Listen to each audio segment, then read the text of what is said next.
Al llegar al cerezo, Chester y Clyde depositaron a Katy sobre la hierba. No les digo adiós, amigos. Estoy segura de que volveremos a vernos. Entonces, hasta pronto, linda. Nunca te olvidaremos. Que seas feliz, Katy. El ratón se acomodó de nuevo sobre la espalda de uno de los cuervos y estos levantaron el vuelo en dirección de la granja. ¡Adiós!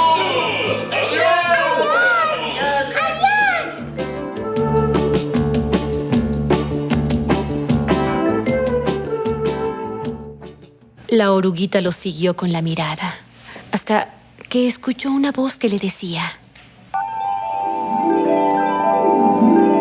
Bienvenida, Katy Oruga. ¿Ya descubriste qué te gustaría hacer? Pues aún no, madre naturaleza. Solo sé que quiero tener grandes alas, poder volar libre como el viento y llevar el polen de flor en flor.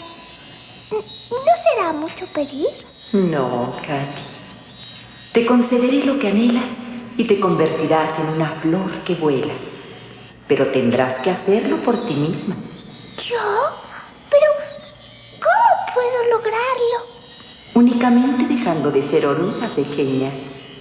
Anda, sube a tu árbol y transfórmate en una crisálida. La próxima vez que nos veamos, serás una flor que vuela. Katy subió a la rama más alta del cerezo y allí empezó a hacer su crisálida a la vez que cantaba. Yo sé que un día tendré